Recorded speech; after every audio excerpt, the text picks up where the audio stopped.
all these Hutterites and the Brood. You know about all these. Oh yeah, we used to be in communication with all of those people. Well, you know what? Somebody from the Bruderhof up in. Okay, great. Who was first to meet up with Spriggs? What was the occasion, and how were you drawn to him?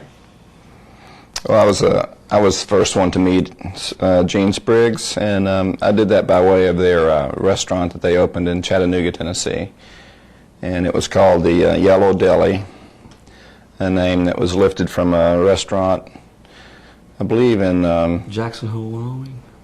Yeah, Jackson Hole, Wyoming, and. Were you impressed with Gene Spriggs? What was he like in those early days? He's, well, then as now, from what I hear, is still very charismatic. He's has a presence about him when he enters the room. I mean, people, you know, take note of him, and he's very athletic looking. He used to be a football player and a boxer, so he's had quite an athletic past, and he's always kept himself in good physical condition. Always looked younger than his years, and his younger wife added to that appearance of youthfulness also. And Mike, what your impressions? What was the religion that Gene Spriggs was preaching at that time, and was he absolutely sincere in that? Is he sincere in the beliefs? Well, at that time we believed he really was. Mm-hmm. The thing was, back then he was different. He was totally different from any of the denominational religions that you saw. And that was one of the things that attracted you to him. He was wearing a sweater sitting around an old spool table that had leather put on top of it. And it was just real rustic. It was hippie-ish, which we were back then. And he seemed very sincere. So we were really attracted to it. Plus, his God forgave you. That's the way we felt. You were forgiven. And now? Well, now we see that it's very controlling. You know, he controls everything. Nothing happens in the community unless it comes directly from him. Even in Rutland, Vermont, where he doesn't live. Oh yeah. There, everybody's in total connection with him. From the apostolic workers in every area to the elders, it just kind of comes down the line. his control is in every community, in every place, everywhere where he has established a religious, quote-unquote, organization or, I don't know what they call it these days, an expression of the body of Christ is what they were calling it when I was there. But his control is the one common denominator that marks every one of the communities. Now that's interesting, because in the community they will tell you there are no leadership. There is no real one, certainly not one leader. Right. I used to say that too, and I was in the leadership for most of my time, most of my 15 years in the community. Did you believe it, Jim, at the time? Well, as I look at the time, I thought I believed that when I said it.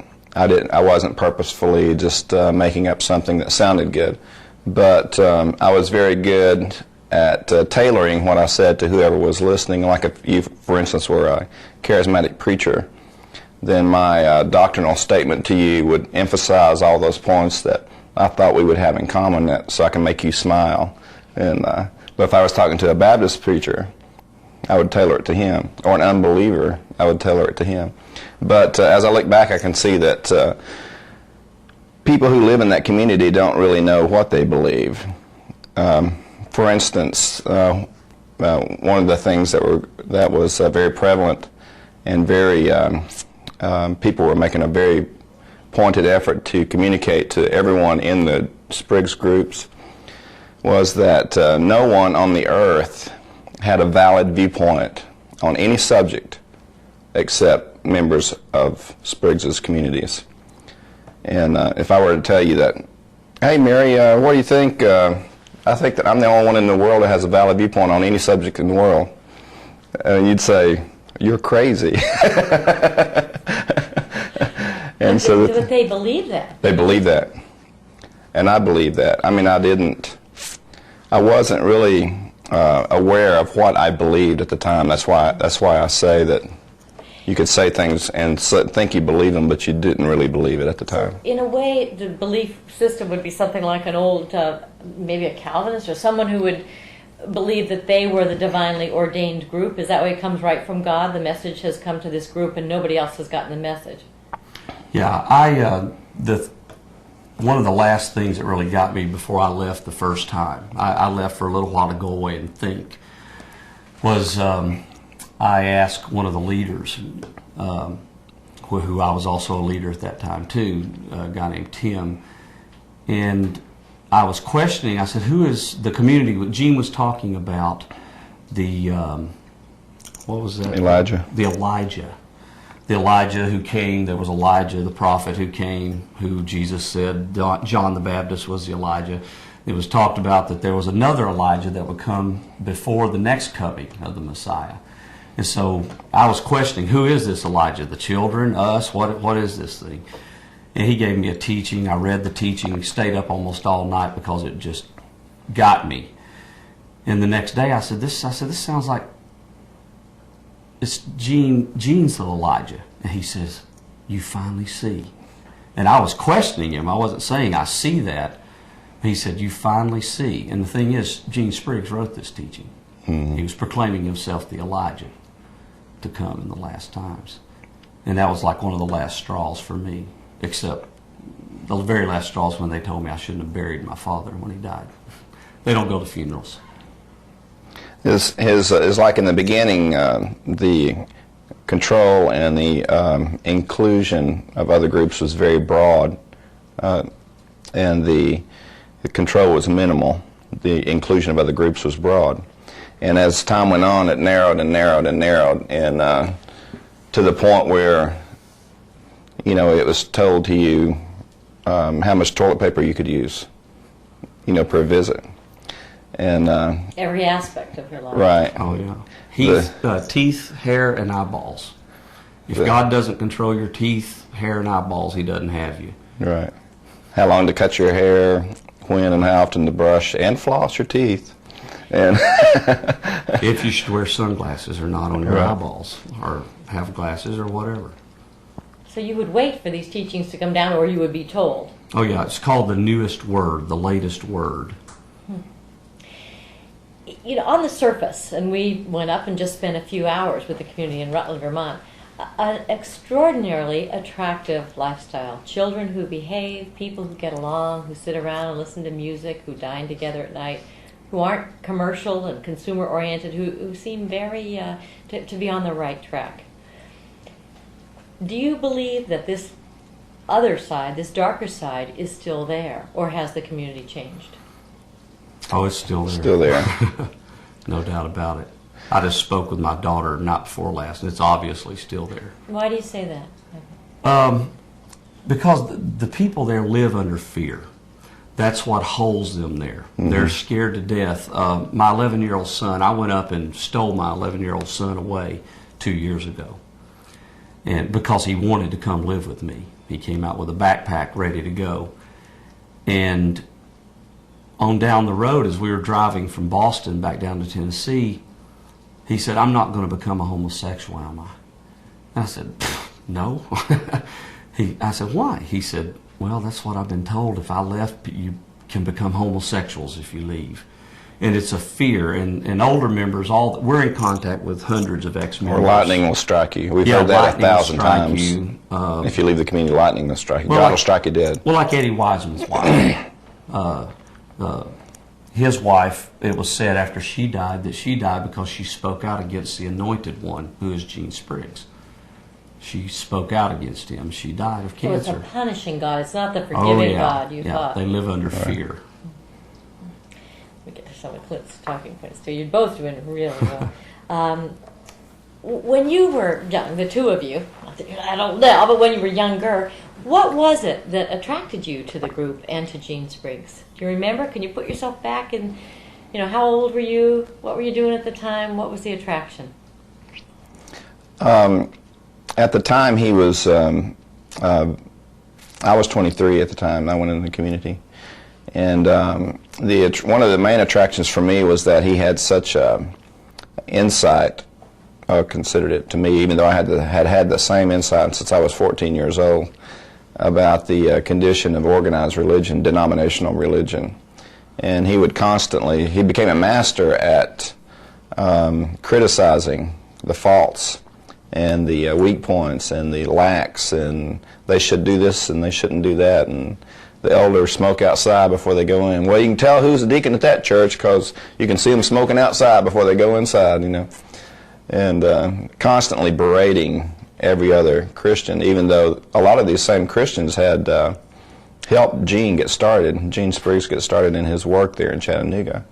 But his criticism became more and more serious and critical, even while we were in Chattanooga, to the point where he excluded everyone else who wasn't in his group. But I had seen that, and my mother was a pretty devout Baptist, and had made me go to church till I was 14, till I was too big she couldn't force me to go anymore. And I had seen those same things, and that had been my reason for stopping going to church even as a child. And so when I heard this man saying the same things that I had been saying, I said, well, I'm going to take another look at Christianity here, take another look at the Bible, because maybe it's not organized religion after all, maybe there's another way. And so he was providing another way to express belief in God. So he was pointing out hypocrisies that you've noticed Right. yourself. And how about you, Michael? Almost exactly the same. Grew up going to different churches.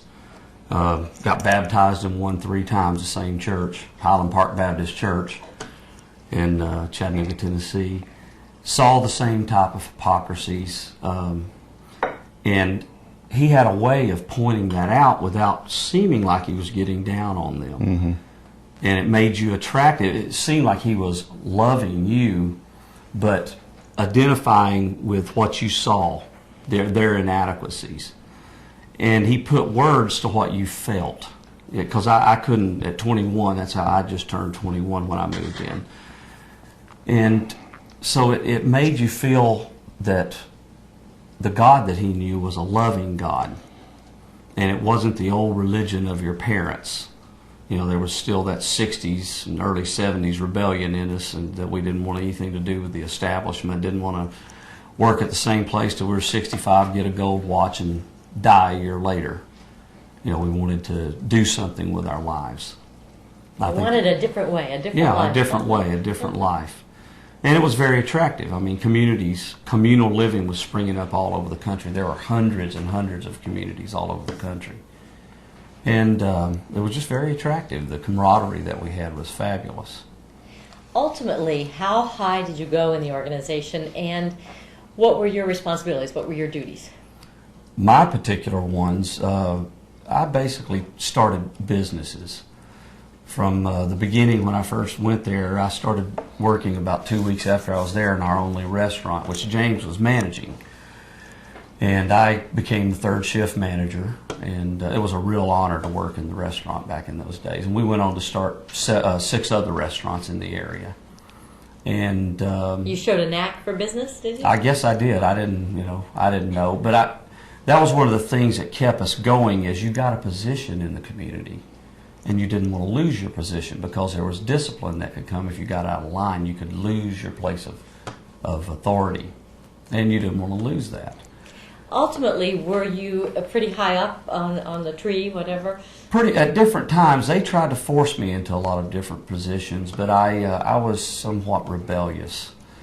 You were about in the number 5 spot at one time, I'd say. Yeah, at one time, I would say. But I constantly would disagree with Spriggs. He would bring a half-truth, and I'd ask him about it. Or I wouldn't, I got where I wouldn't go to meetings anymore. I'd go fishing. They even made a joke about it, that he'd ask where I was when I wasn't in the Apostolic Workers meeting, and somebody'd pop a joke. Well, I saw him going down the road in his pickup truck with a sign on the front that says, a bad day fishing is better than a good day at work, or something like that. But it was just my way of dealing with the control, because I saw something. This was in Island Pond at this time, after I'd been in about 15 years. And I saw something I had really thrown 15 years of my life into and really believed in being destroyed. And I just couldn't handle that anymore. Seems easier for someone else to tell me. Tell me what James, how high up was James in the James was probably number 3 or number 4 for sure, at least. You were up there. He was, his community name was Sefer. I guess you know they take Hebrew names on, which means scribe. He kept the notes, and he was always in on. There was an apostolic workers meeting that I was in and other people were in. And then there was a group of 4 people that met with Spriggs, and James is always one of them. You were running the inside, Right. really inside one. How much is kept from the ordinary people from those meetings? Do the ordinary people know what's going on? Is there a feeling that we're above it all and we're deciding here, and these people are sort of the sheep and they will go along? Is that the mood, or?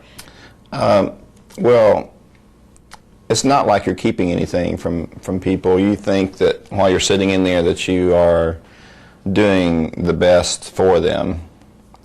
And it's not in a condescending manner, but if you think about it, that's what every bureaucrat thinks probably as a motivating force that keeps him going, that, well, we're making this law because it's the best for this greatest number of people. So we know what's best for you. Right, yeah, that's the point. And Gene Spriggs has a real knack for making you feel as if you're contributing to a decision, or like if he were to bring a new teaching, for instance, he brought a teaching one time that we shouldn't drink milk anymore, and which goes against every nutritional and even biblical references to the contrary.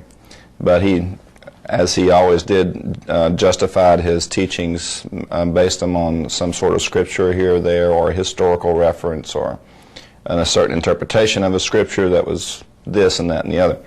And he has a knack of, like, if you're sitting in the room with 3 other people, and you're all giving input, and at the end you come out just the same as the beginning, without your input affecting anything, but you felt like it did, You talked it all up and came to his. It came to his conclusion. It always came to his conclusion. And he's a master at that, whether it's in a small meeting like that or a large meeting, and always He getting got his input. way. Right. Always.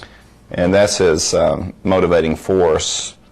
And I'll just say as an aside here that I don't think Gene Spriggs sat down back in 1970 and said, well, I'm going to cook up a plan where I can, deceive a lot of people and be in charge of all this stuff, and I just think as he went along that his desire to know the truth and to save young people, which was always his stated goal, became buried under his desire for power, and to the point where he can no longer tell the difference between his desire for control and his so-called stated goal of preaching the gospel and bringing salvation to the world. Is there any reason why we should worry about this group? I mean, the public is very aware, certainly the word cult has taken on all kinds of connotations, but apocalyptic groups that decide they're going to take off in spaceships and so on. Is there any reason to be concerned about that with this particular group? Any teachings that might say there's danger for the people involved? I think there's a lot of danger. The danger stemming from the fact that of one person being in control and no one to keep him in check. And this is a teaching that he has propagated over the years, that there always needs to be checks and balances, and there never should be one person in charge of a spiritual or religious movement or community or whatever. But his own lifestyle goes against his own teachings, and so does much of the community's lifestyle. But the danger lies in when you have one person in charge, is that, I could come in today if I was in charge of this group and say, okay, well, I think we all should drink Kool-Aid with poison in it because it'll give us an enlightening experience. And I could go on and justify it and talk about it, but I think that danger is always there. Because people would do it. Their dedication to him is the prerequisite for remaining in his group, and obedience to him is preached above everything else. when I was in there, I never believed that the community would drink Kool-Aid. See, that's the kind of things that you get asked all the time. One of the things that I did in the early days of Island Pond is I entertained parents. I'd take them fishing, I'd take them around in a van, and Guyana, 1960, what was it, 79, I guess, would always come up. All these other groups that did, these apocalyptic things, they would always come up, and I was probably one of Spriggs's I totally supported him in every way to the people, even though inside I would doubt things sometimes. But I never believed they would drink Kool-Aid. It's only after being able, not that we're saying they're going to drink Kool-Aid. Right, it's a metaphor really for what. Yeah, it could just be a similar thing to anyone that understands the Bible. When you can take the Bible, and just about justify anything. You can look at the Mormons.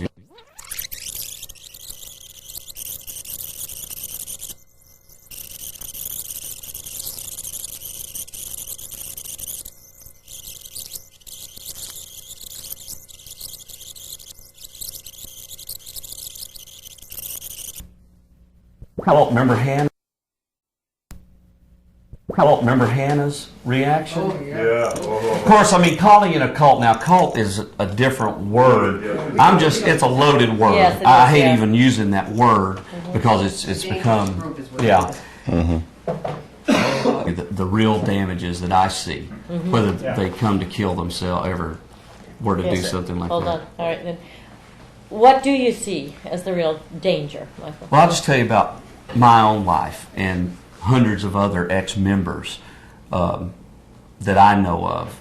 The far-reaching effects of this group, how many would you say? 25,000 people we saw come and go while we were there. Some stayed a day, some stayed 15 years. But the real damaging effects are you never have your own real family life. You don't raise your children your own way. You do not have control of your own life, what you want to eat for breakfast. If you would like to go on vacation, but they do not go on vacation, to spend time together. I think camping's even outlawed now. They don't go camping anymore except in large groups because for whatever reasons.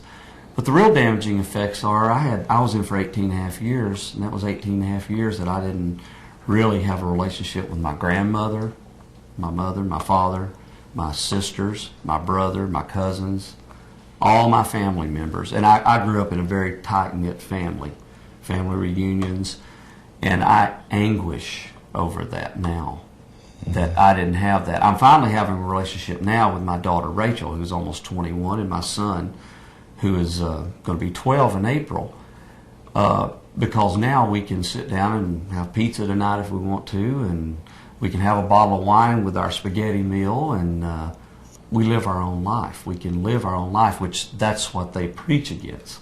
Do you feel like those 18 and a half years were wasted? They were not wasted. They were devastating. That's the word, I think, is devastation. That's the common thread that we've seen through the lives of everyone who comes in touch with the community. How so? You can't say you learned, you grew, you had good relationships. Sure, from that, I can say that. Certainly there's positive aspects to living that lifestyle. And you can learn, you can get an education just from the broad spectrum of people who are there. There were geniuses there, there were Derelicts, there were murderers there were bank presidents, airline pilots, nurses, from every walk of life. And the but is the devastation that it causes in your life, the end product.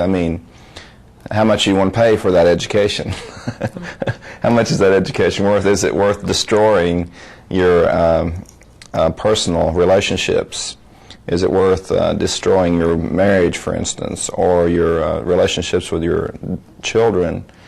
Is it worth your emotional outlook, your emotional and spiritual health? Is it worth it? No, it's not worth it. That's the danger, and that's the biggest downside. I'm trying to get at what is it that is destroyed, and you've been through it. You were outside before, you went into it, and you came out of it again.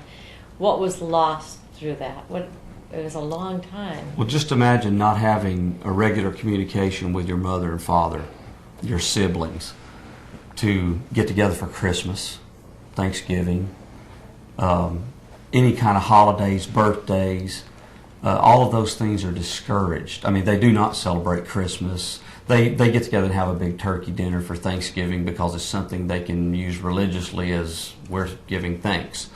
But they don't celebrate with families at all. Mm-hmm. You're pretty much out of in touch. There's people there that I don't even know if they know who the president is. Some people, because they don't read newspapers, no TVs around except maybe in Eddie Wiseman's closet, and a few people like that. Well, that's just a fact.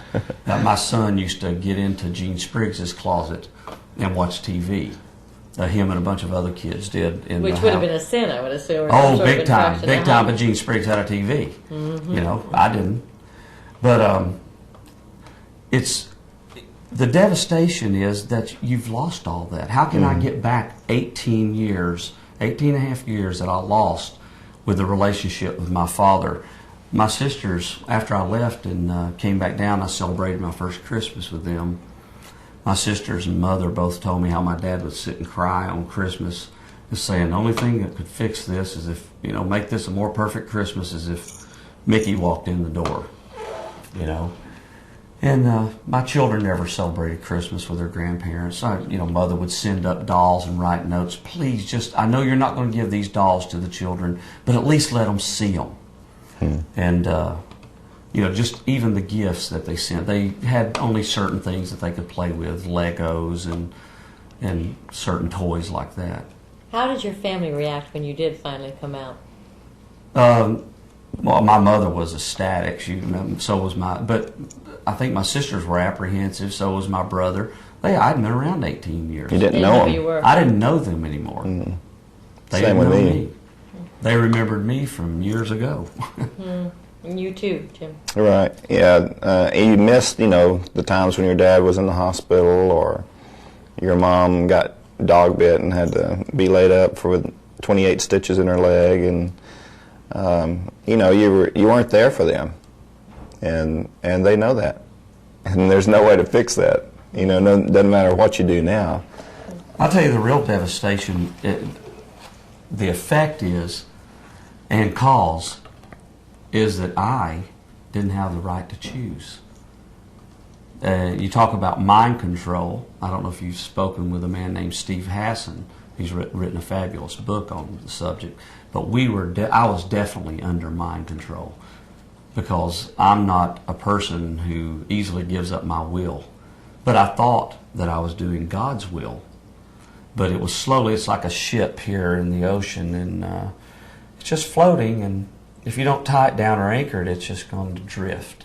And that's how you drift into mind control. You're just in the community. You're attracted by the absolute wonderful life and the friendliness of the people that you see. You don't know really what's going on inside of them, how bad they're suffering, because they're not going to let you see that. They would get in trouble for that. Right, for the fear that motivates them. Fear that motivates They put the smile on their face. But you drift slowly into it, and all of a sudden you find yourself ensnared in it. You get married. You start having children, and you're there, and you don't know how to get out of it. I contemplated 10 years trying to figure out if it was the truth anymore or if it wasn't. Trying to talk to my wife about it, if we should stay there. And finally I just had to leave because she wouldn't leave. I just had to leave and go try to start a life. Did she stay? Oh, yeah, she's still there. She's still there. Yeah, she's one of the most respected members worldwide of all their communities. The group says that this is their answer to all the criticisms, that this is a hard and a demanding life, and it's not for everyone. Is it possible that this was just not the life for you? I don't think so. I don't think so. The test for that would be by the community's own criteria for judging would be, which was a major teaching when I was there, judge a tree by its fruit. Oh yeah. And if the fruit is rotten, the tree itself is rotten.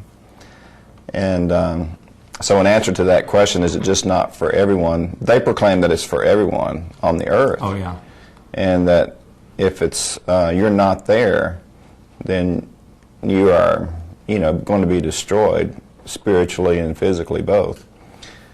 And because you don't have the protection of their God, which He only grants to them.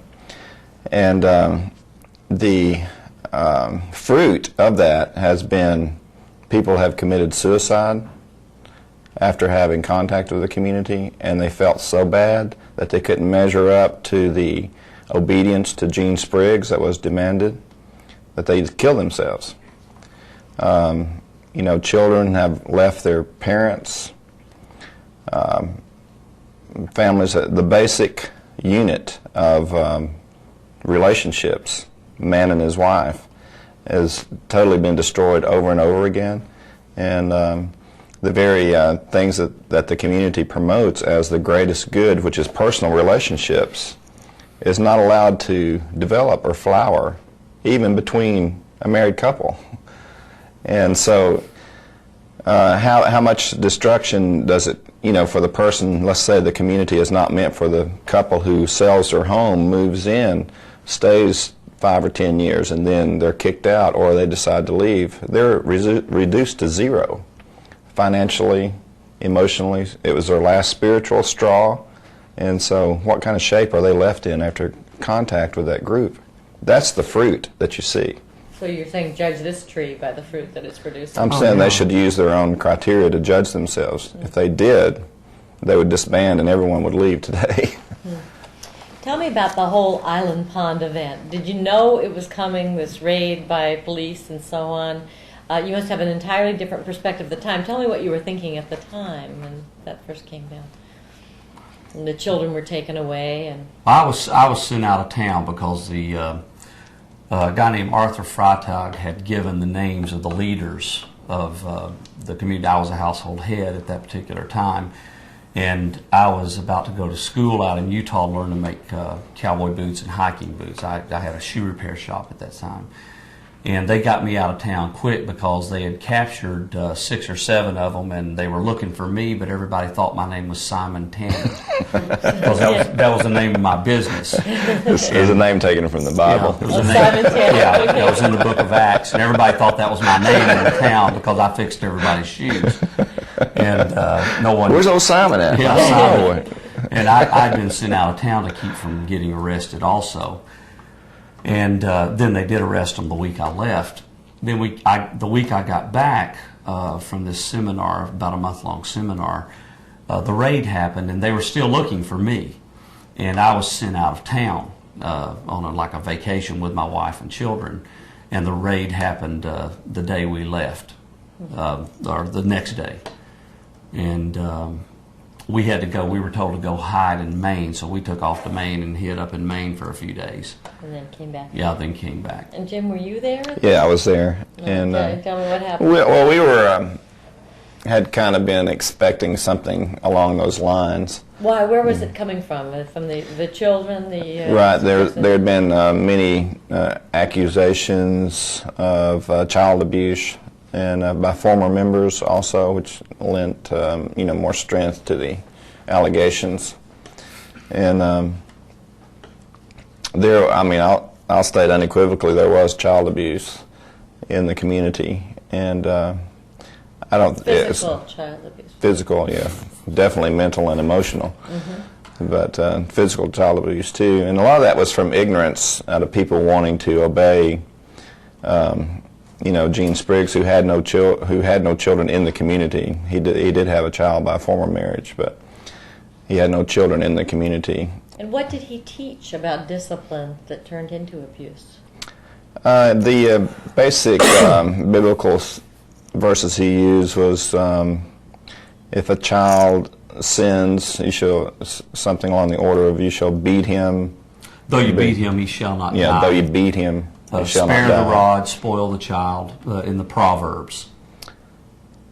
and raise up a child in the way he should go, and when he's old he shall not depart from them. And all that was tied into a lot of psychological stuff that he'd read and picked up somewhere. He plagiarizes all of his major teachings.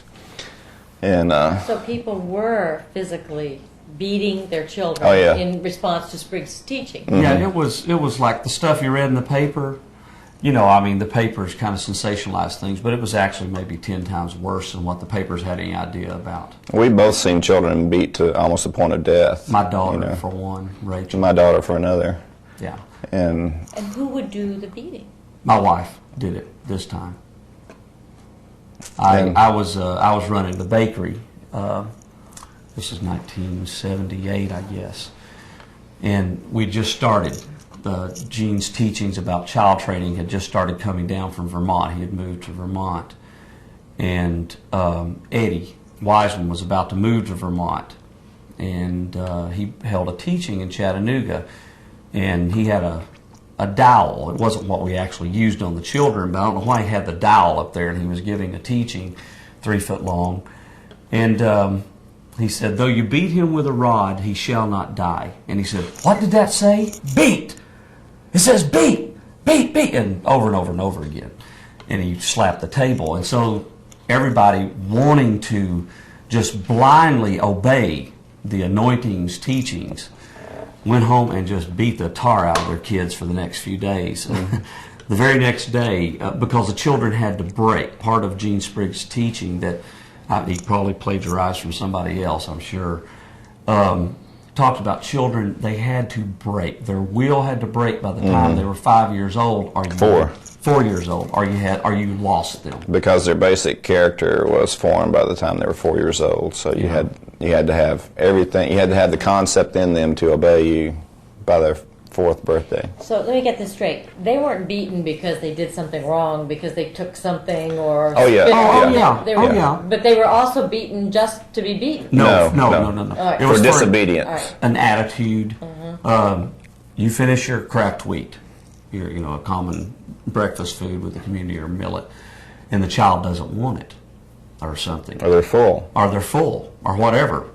Or it could just be that because at one point it got to, if, say, you were a community member, you might have been in the community for a month. I've been here for 17 years now. Or let's say you've been here a year even. And you felt that my daughter had a bad attitude. You could tell me I had to discipline my child. And if I didn't do it, then we were going to have a household meeting. The whole table would look at me. Yeah, the whole house would look at me. And you're talking about peer pressure. The ultimate. There is no greater peer pressure than being in the communities, the Messianic communities, as they're now called. But just a quick story. I was told, now they don't do, I don't think, this bad anymore. This was in the beginnings. I was told by someone, one of the elders, I was a deacon, an apostolic deacon at that time, Eddie Wiseman's deacon. And I was told I needed to go home and support my wife in whatever she was doing. And I said, wow, what's going on? Said, you just need to go and support her. So I drove home, walk in. My daughter is, I think Rachel was 18 months by then, 18 months old. She was laying without any clothes on the floor, and one woman was over to the left of her on her hands and knees down praying that my daughter would break. And kind of 18 months old. Yeah. And my daughter was nude. My wife had her hands on her legs like this, had, I don't know, 20 or 25 of the rods that they used broken, that she had broken on her. It was the first time in my life I'd actually saw about black and blue. And my daughter was bleeding from her thighs and her buttocks. And she looked like hamburger meat, black and blue from the back of her neck to the bottoms of her feet. Actually spanked on the bottom of her feet. What did you do? I broke all the rods and I said, something has gone haywire here. And I went and called some of the elders and talked to them. We had a meeting. Come find out this was going on all over the community. Mm-hmm. But my daughter Rachel looked up at me, and the whites of her little blue eyes were so red, so not just bloodshot, but I mean red. She looked up, and it's all she could do is look up and say, Daddy, and fell down, just down on the carpet. And I believe probably she was pretty close to death. Did you seek medical attention? Oh, Could you? goodness no. Goodness no. We had to hide her from my parents, you know, so that my parents wouldn't find out.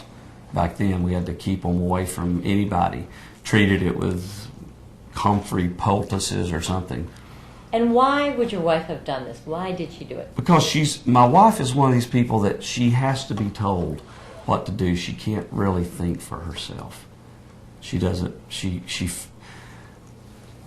that's a long story. Okay. That's- but she would have thought the child needed to be broken for whatever. Yeah, Do you she remember thought what the she fraction really. was? Oh, she's a wonderful person. Linda's a wonderful person, but she has to be told what to do because she has to feel that she's doing the right thing. She's doing God's will. And when you have somebody that's hearing from God and directing you, then you do what they say. Good. Leaving in the end, Daddy wouldn't let you. Leaving in the end, Daddy wouldn't let you go to your dad's funeral. Yeah, that's I'd like to. Oh no, I went to my dad's funeral. Yeah, but They just but you told knew me there I were was. gonna be repercussions. Oh, they just told me I was defiled. For having That I fun. defiled myself going to my father's funeral. You know, being sent away, not But they being didn't able to want you see your to. kids for what, 3 months, your family for 6 months? No, that's when I cussed them out and told them off and went out and got my car. I still had a lot of money back then. I was running several businesses at the same time. I had all my credit cards and the community could do. Get him a big bag of potato chips, come in and Papa says, well, I don't know, I'll just need some salt. And he'd leave town, we'd never resolve anything about how we were going to pay all these bills or anything. You sound like you were the responsible ones. You were the ones left. Yeah, we were the ones paying the bills. We were the ones paying the bills. He wasn't. The thing I recall one time, I spoke with a girl recently who was considering leaving the community. And I've never been on a vendetta to destroy the community. We just think it's time the truth came out because our lives, we missed a lot of years, 30 years between us. And over 33 years between us. And it's so far reaching. It's not just our parents, it's all the friends and relationships that we had, our childhood buddies, this, that, and the other. All that's lost when you move into a group like this. They become your mother, your father, your sister, your brother, everything. And this is a growing community. This is not just a small group that was in Island Pond, Vermont. Right. Anymore. They're all over. Right. Last I heard, there were 22 locations worldwide, and that's a little dated information, but Now, back to just to get off because there's so much we need to talk Right. about, but I don't want to leave Island Pond before we get back to when this beating took place of your daughter. Was that before the raid? Oh, that was in Chattanooga. That Oh, was this- way before the raid. way before the raid, That was okay. before I had moved to Vermont.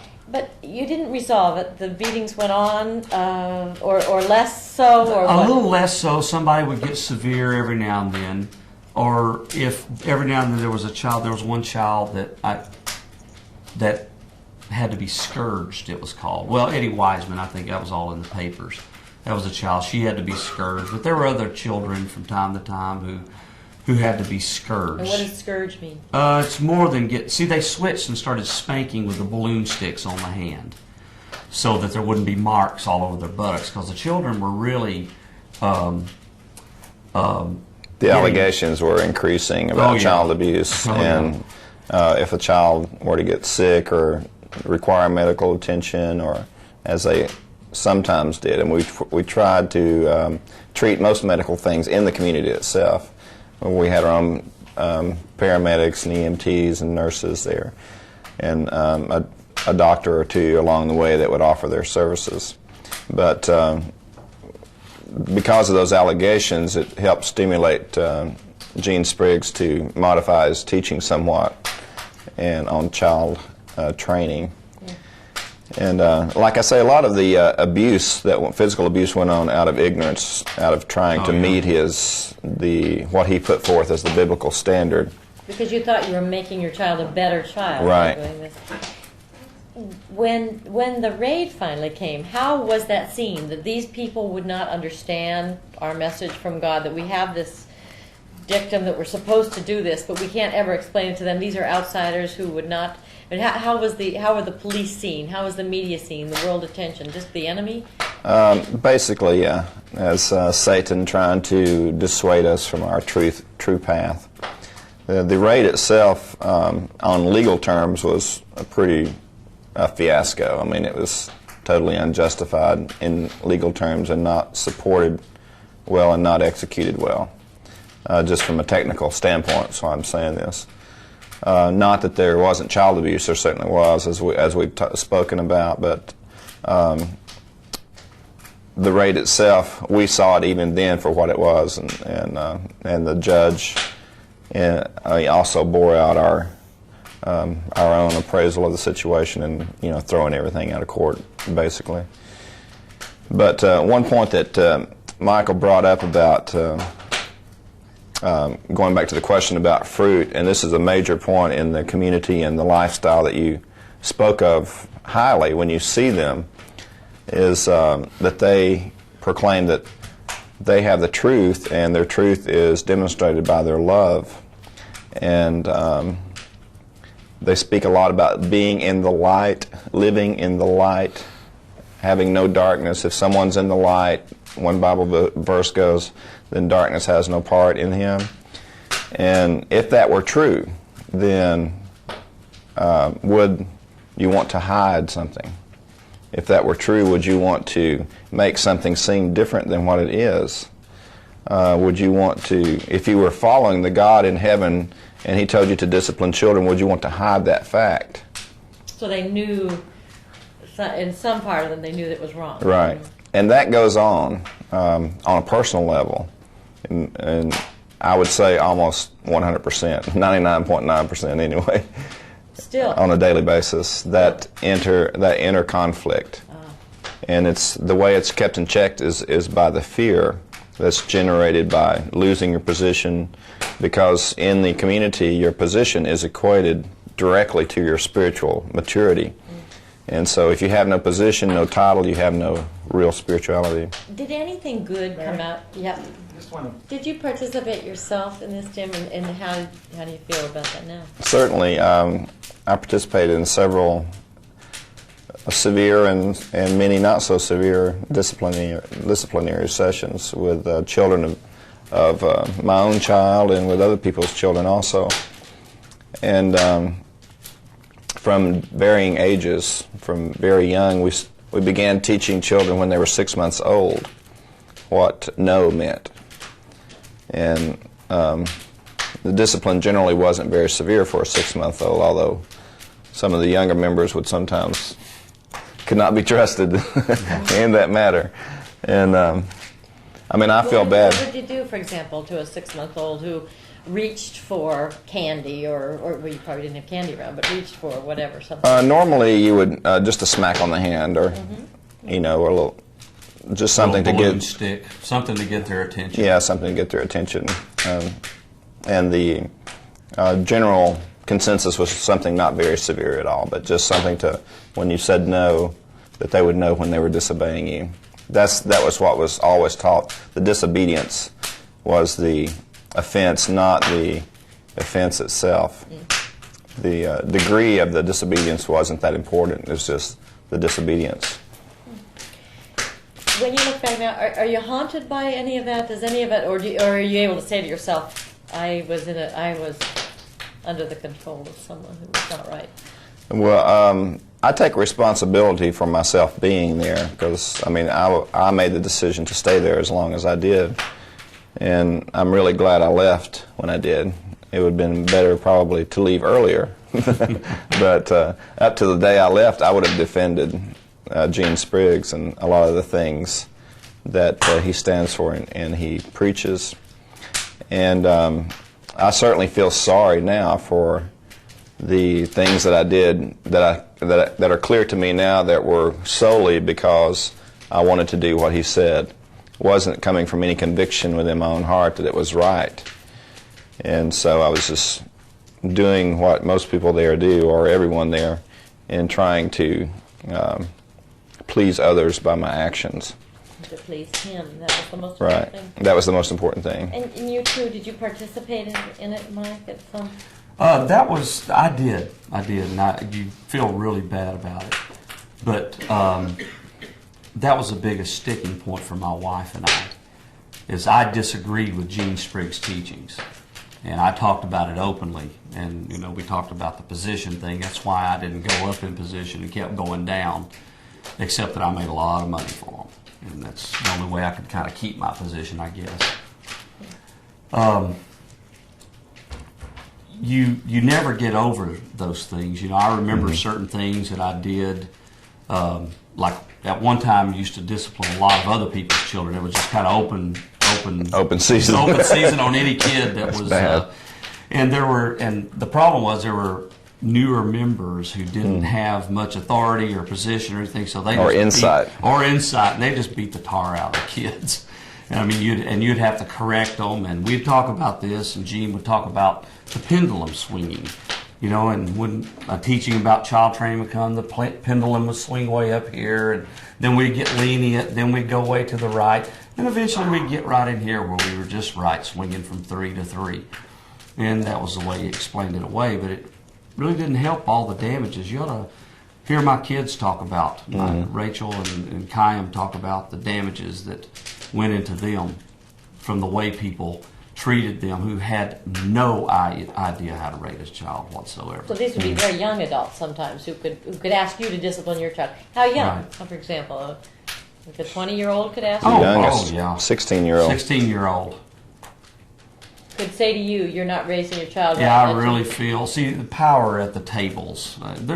There's The communal meals that you spoke about and how wonderful they could be, and they were at times. They could be. You could have a lot of fun there, but many times, I guess I remember more of the bad things, and it was just like, you know, you're surrounded by people who are watching your every move, and if you do make a wrong move, then they get a feather in their cap if they point it out to you because it shows their spiritual growth. And so you're the one who suffers, and they knock you down a notch so there's another position to take over. So everybody's watching everybody constantly. Right. And what might be a wrong move at the table? Something you said or... Say, I don't like millet, I'm not going to eat this stuff with molasses on it. There was one guy who hated blackstrap molasses, which we ate it because it was the cheapest thing they could find back then. It was cow molasses that they poured on the hay for cows, and we'd get it for $3 a buck, 5-gallon bucket, instead of buying the good molasses for $15 a bucket. Anything to save money. It was economics always. It ruled our faith, so to speak. Right. But the stuff was horrible, so bitter, and this one guy named Danny Kirby would not eat it. And this other household head said, yes, you are going to eat it. And we had a standoff. We were at the table for over 2 hours because Danny Kirby, an adult of 32 years old, I guess, 30 years old, refused to take a spoonful of molasses and eat it. And there was a standoff until he finally did, and then the guy looked at me, and I just told him, I said, Tim, don't even think about it, because I just wasn't going to do it. I hated this stuff. Now, back to Gene Spriggs and his lifestyle. You were required to the ultimate in poverty. I mean, everything was owned communally. You didn't own anything on your own. You didn't have the TV sets or the cars. What is his lifestyle like? What was his lifestyle like when you were there? Well, he wasn't, like, if you saw him walk down the street, it wouldn't be like, well, that guy has $1 million. I mean, he didn't wear Rolexes and, you know, Armani suits and things like that. But compared to one of the elders here whose toes are sticking out of the front of his boots and the knees are out of his pants and his shirt's in tatters, and Gene Spriggs walks in, he has the latest LL Bean Polar Fleece shirt and jacket, and, you know, he's got the Banana Republic pants. Yeah, the high-tech hikers, you know, and he's got, later on we learned that he would have, like, how many pairs in his closet? I want to tell that story. Okay. You have too much to tell you. But just before you do, I mean, just Okay. to say, relatively speaking, he lived as a very rich man. There was a point one time, Eddie Wiseman needed some wider shoes. I had the shoe shop, and I ordered him some Clark shoes, which are a wider type of shoe. Everybody else in the community was wearing Rockports, which are an expensive shoe, except that I bought them for $10. Put a new eyelet in them, repaired them, and then the community got them very inexpensively. Well, I ordered the these other shoes for Eddie, which I sold them to him at cost, which was like $45. They were $90 shoes. He came into the Apostolic Workers meeting or Elders meeting, and Gene Spriggs jumped all over him for having those shoes. He just went crazy. Everybody's going to want those shoes now. You know, if they see Eddie Wiseman wearing those shoes, everybody's going to want them. And so he made Eddie bring the shoes back and give them back to me, and had me give them to somebody else who didn't have any money or anything like that. And then I was down in Boston, and Bill Hinchliff, this other guy, I looked at his closet and I said, "What are you doing with all these, not high-techs, those real expensive New Balance. New Balance. They're like $179 hiking boots." And there were 5 pair of 10.5 Ds in the closet. And I said, what are you doing with those? You wear 8.5. He said, those are your Nakes, Gene Spriggs, his community name. He said he can't get them in France, in Europe, and he's going to take them to France here because he always wore these New Balance, real expensive hiking boots. And traveled freely around the world when he wanted Oh to. yeah, pocket full of credit cards, you know, and that was just an example. But he had this was 2 days earlier. He got on Eddie Wiseman for having a $42 pair of shoes, and he had 5 pair of $160, $180 hiking boots that he had someone else pick up for him. When you were in the community, did any people come to the community with wealth, say with a home or with Yeah. retirement savings or whatever, and just turn it right on over? Did that happen? Oh yeah, every day. Houses, farms, businesses, inheritances. One guy just inherited $500,000 or something like that, and just turned it over to the community. And where did it go? You had some knowledge of the finances, right? Where did it go? It just, who knows? Well, we had, generally the way things would work is when a large sum of money came into the community, we would, the leading people would sit down and determine where the greatest needs were. And of course we always, the deacons always had in mind to get some to Spriggs for his travels, to set up churches and blah blah.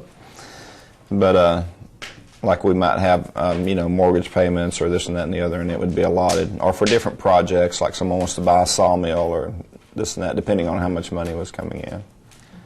It could quickly be used every time. No matter how much came in, it always got used up very quickly. Now, suppose you had come to the community, donated your farm, lived there 10 or 15 years. If they didn't like you or they thought you hadn't done something right, could they kick you out? Would Oh, they yeah. kick you out? Oh, sure. Wouldn't blink an eye.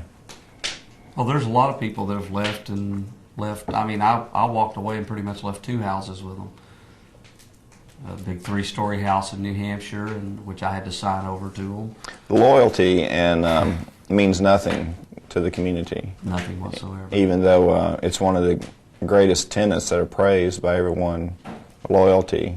I mean, that term is thrown around like, yeah, loyalty is fantastic, but someone who's spent years there, or created great wealth there, or brought great wealth there, or made contributions of any kind, and live there every day, their life just in right down the line, and being a productive member of the community.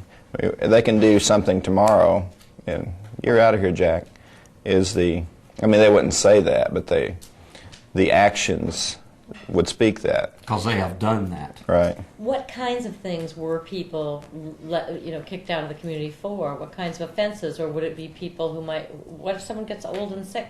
Do they take care of them, or is it more if you're rebellious you get kicked out? Rebellious. Mm-hmm.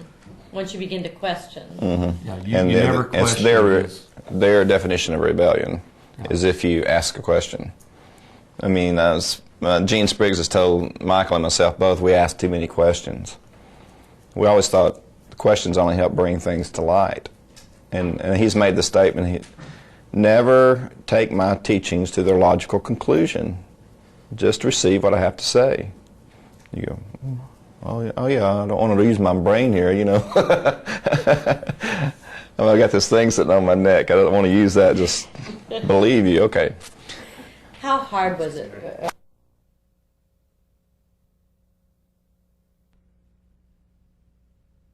It can happen. Yeah. If somebody's got your mind, then they've got you. You know, they don't have to go after your money. They don't have to steal from you. Mm-hmm. If they've got your mind and they've got it under control, they've got everything you have. And if they can control your actions, then they are controlling your mind. How hard was it for the two of you when you first came out? You remember you were out first, James. Mm-hmm. What the first few months? What was that like? Well, it's, I was so relieved. It's like the weight of a lead weight was taken off of me, and I was finally able to, wake up in the morning without worrying if I was going to get in trouble for something. And but it took quite a while to sort out these things. The things that we're saying today took years and years. We used to have a favorite expression when I was in the group. If someone left and they said bad things or negative things about the community, we'd say, "Oh, he's just a disgruntled ex-member.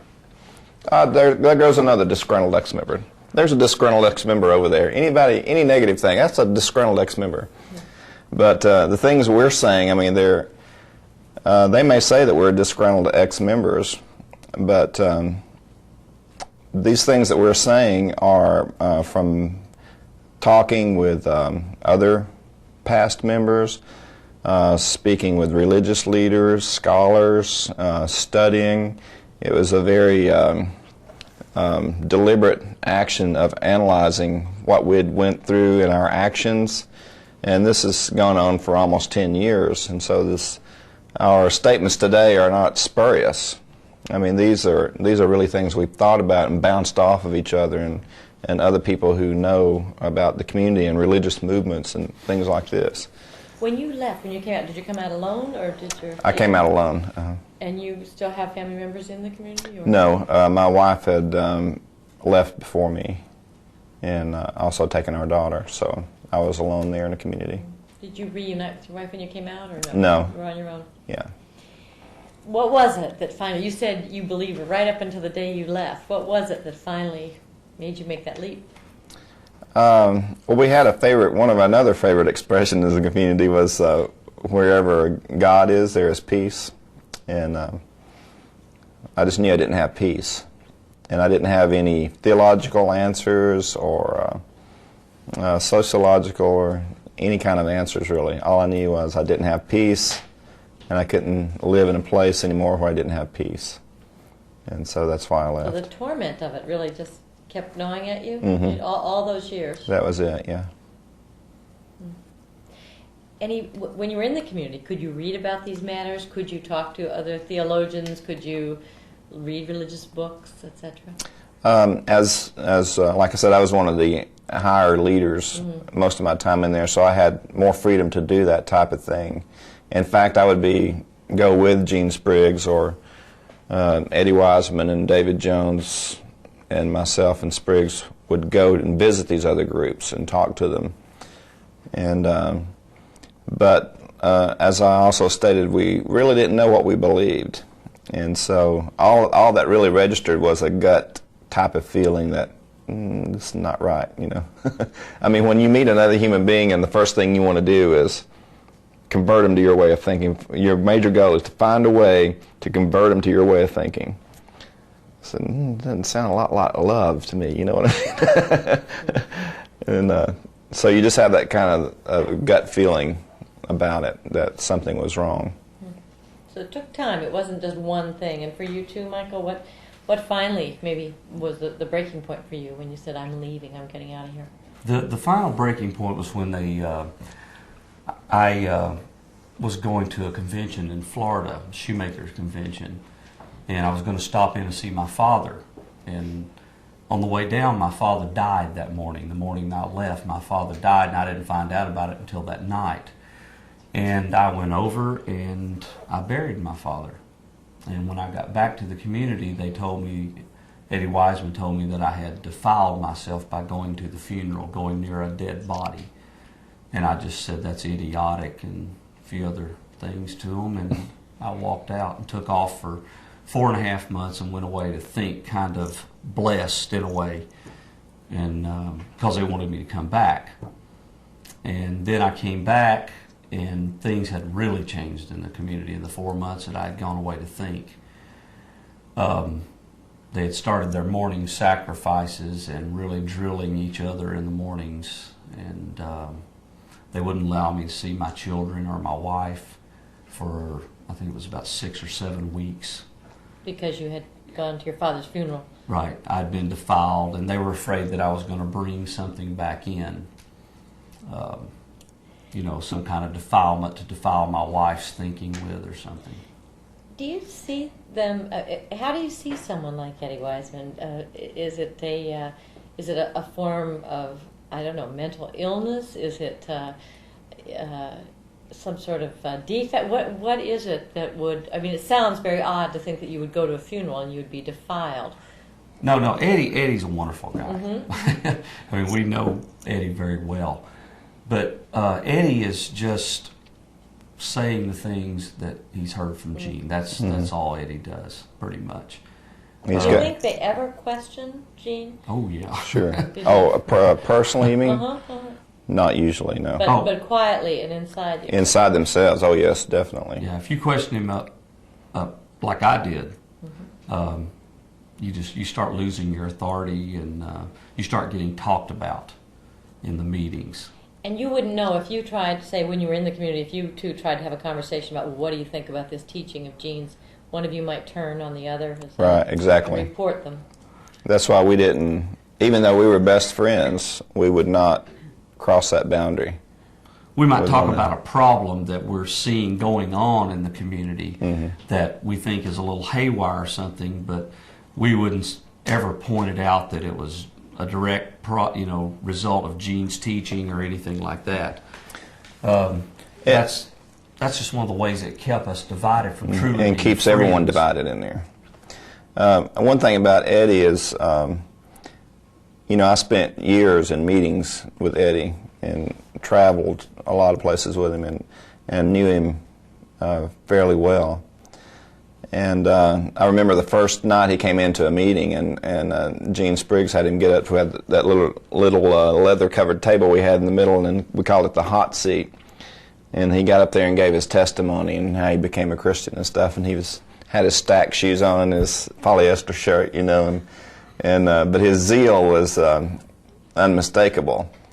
And if I would have went up to him that night and said, Eddie, hey, would you go on national TV and lie for me, man? He probably would have just thought I was crazy, just out of this world or something. But he made the statement at one point that Gene Spriggs has made him everything that he is. And he's even admitted to lying on national TV. And he doesn't see that as a compromise of his own personal integrity. He sees that as obedience to Spriggs, which will result in praise from God later on. And everything is justified by biblical verses, such as the harlot who lied in the Bible, Rahab, and everything is justified that they do. But Eddie doesn't see his, and people, I'm just pointing him out because I know him and know this instance, but myself, my own personal integrity, I compromised it many times in order to try to be a better Christian. Really, actually, what I was trying to be was a better servant to what Gene Spriggs was teaching. So that's the corrupting influences that keeps the walls between friends and wives and husbands and children. So it sounds like there are people in the community who you admire a great deal, who you like, who you think are very good. Oh, yeah. Oh, definitely. Wonderful people. And what do you think of Gene Spriggs at this moment in time? What do you think of him? What motivates him? What is he all about? Power corrupts, and absolute power corrupts absolutely. That's what I think about Gene Spriggs. Mm-hmm. And I think just about every ex-member that we're in contact with feels the same way. Some that it started out as a good thing, helping kids get off drugs, feeding hungry people, feeding the homeless, taking them in. We used to take them right into our homes back then, or they still do, I guess, but in a different way now. But as he gained more and more power, it's blinded him. and he's leading them all in the ditch. He told the story, or I don't know if it's a story, but a teaching about Billy Graham one time, that God chose him to be an apostle, but somewhere along the point, Billy Graham made the choice and he defiled his own conscience, and instead of becoming like Gene Spriggs and raising up communities and things like that, he is this great big world-renowned evangelist, and he loves that power and renown more than his calling. And that's what I think is a really good definition of what happened to Gene Spriggs. He loves that power and renown. And we in saying this and in talking to you, is we're not trying to we're not on a vendetta. We're not trying to be a disgruntled ex-member. We want to inform people so that they can make a choice based on facts. And we're even writing a book to that effect about our experiences. And we're looking for a publisher for that book, searching for a publisher right now. Of our 33 years, I think that has some authority and foundation in reality that we can speak of the things that we've been talking about. And we know what went on in the communities. And we know that Gene Spriggs' groups will basically never change as long as he is at the helm. They may have new teachings, they may go in different places, they may wear their hair different or different clothes or things like this, but the one basic central theme is going to be obedience to him and his teachings. And that's the destructive force in that. What's your ultimate goal? In speaking out, in writing a book, do you want to destroy the community? I don't know that we want to destroy. We want people to see so that other people's lives aren't destroyed. Right. And if other people that we know, we're known by almost everyone who's in there, they at least know our names and who we were. We don't want to see people lose the years that we missed of having a normal life with our families, you know, grandma, grandpa, everybody. You know, the life that people have, the normal life, it's just been destroyed. And when people go into a group like this, their life is going to be turned upside down. It's going to be destroyed. Our lives wouldn't have ended up like this if the things that Gene Spriggs had said were true. If the things that Gene Spriggs had said were going to happen had happened, our lives wouldn't have ended up like this. We'd still be there. What do you mean? If his prophecies, his future predictions, his goals, his purpose for existence, if they were true, we would still be there. They aren't true.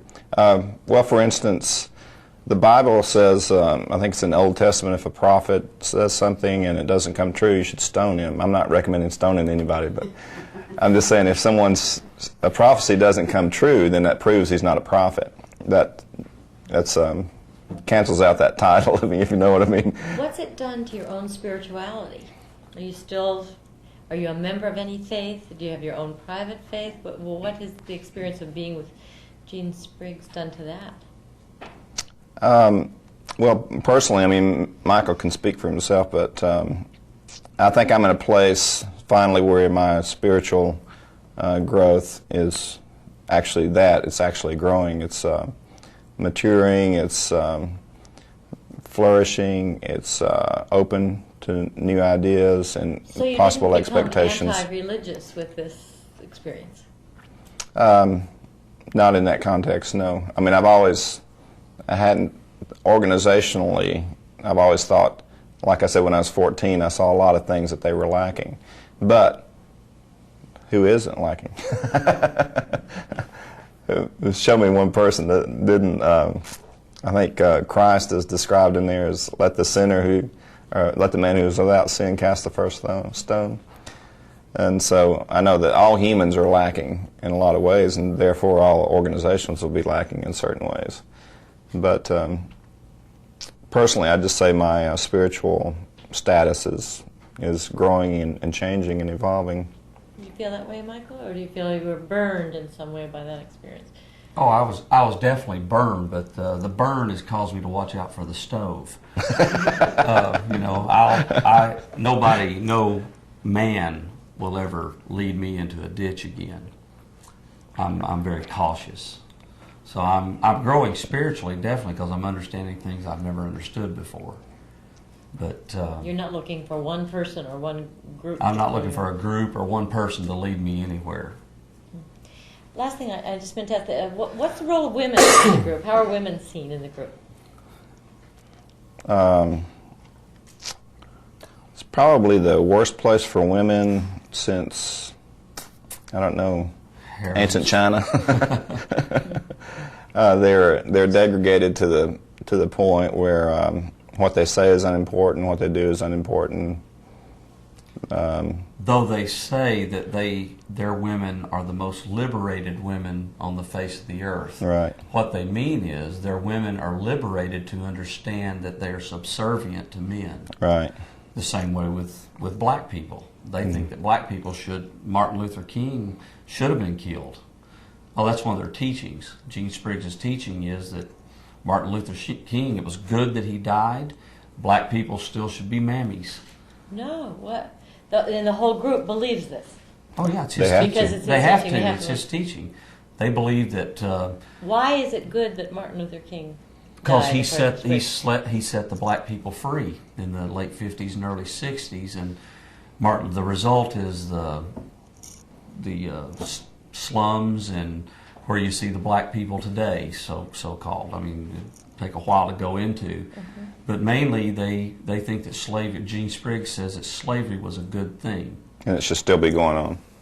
That he gave an example when he was growing up as a young boy. There was a black man who worked for a rich man that lived on the ridge above him. And this black man would, even at a young age, when he was only 7, 8 years old, would call him Mr. Gene. Yes, sir, Mr. Gene. And he would, and he knew his place. He knew that he needed to respect that white boy.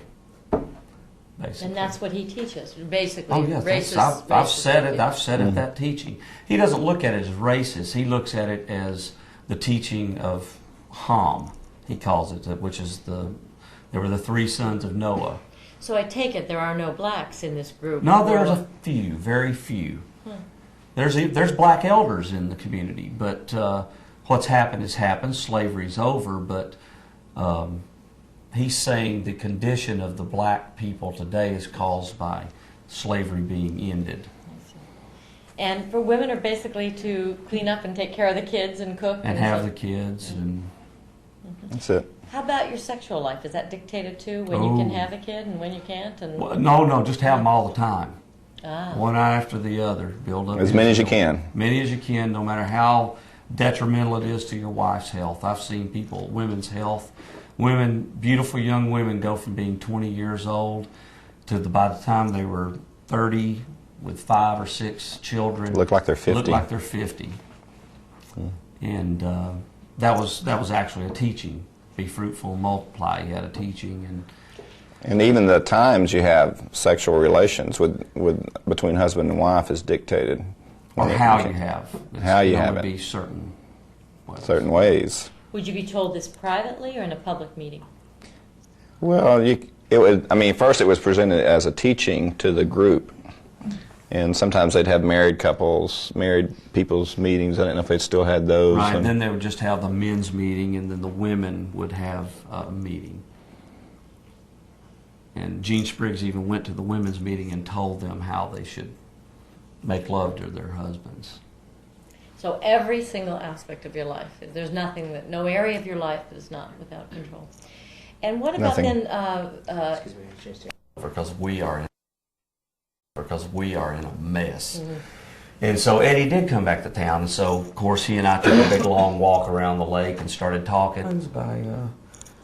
Jesus said at one point, he says, I told you, I don't remember exactly how, don't have a sword. Yeah. But any of you that don't have a sword, go sell your extra cloak and get one. Get one. That's when they pulled one out and they said, we've got 2, Lord. He says, that's enough. And then that night in the Garden of Gethsemane, Peter cuts off The ear? the ear, and he didn't go like this and, oh, yes. He was swinging for the guy's head and he ducked, I think, and got his ear, like that. So weapons could be justified. Oh, Yeah. sure, I could justify We didn't want to say that on there, brought but that in, certainly a there'd be- danger if he wouldn't come in and say, okay, everybody go out today and get them 357 Magnum. He just kind of bring it in slowly, you know, just mention things like Introduce the that, idea. introduce it to the elders first, and then, you know, develop things, and then people would start having ideas, and they would think it's their own when actually, like It's I said, already been Sprigg, yeah. planted in their subconscious. And the danger of the outside world is certainly planted, isn't it? The Certainly. outside world. Oh, That's, it's absolutely. easy to point to examples that are. Let's see, we were talking. Betrothed. Children are betrothed. That's Now, we don't know a whole lot about that. All right. That's a new That's thing. after our time. That's a All new right. thing. So, but your children have told you about this? Yeah, my daughter Olivia and Lydia are probably going to be betrothed to somebody. Which would mean they would marry at what age? Who knows? When they say. Yeah. Mike, for you to talk on camera is a danger to your own family, really, in that you could be cut off from them, couldn't you? Just for speaking. No, I wouldn't allow that. See, I'm not scared of Gene Spriggs anymore.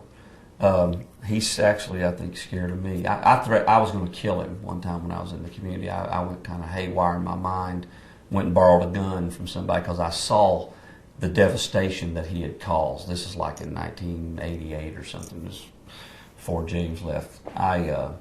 And then I caught myself and came to my senses and gave the gun back and the 2 bullets. And I told him about it. I went and told Gene Spriggs about it. What And, was it that drove you over the edge at that I point? just saw how he was destroying everybody's life. I saw him as Big Brother, you know, from 1984. He was the Big Brother. He had created the Big Brother. Friends would tell on friends. The day James left, he came over to me as best friend and couldn't even tell me. He was wanting to tell me he wanted to leave. He wanted me to leave with him, you know.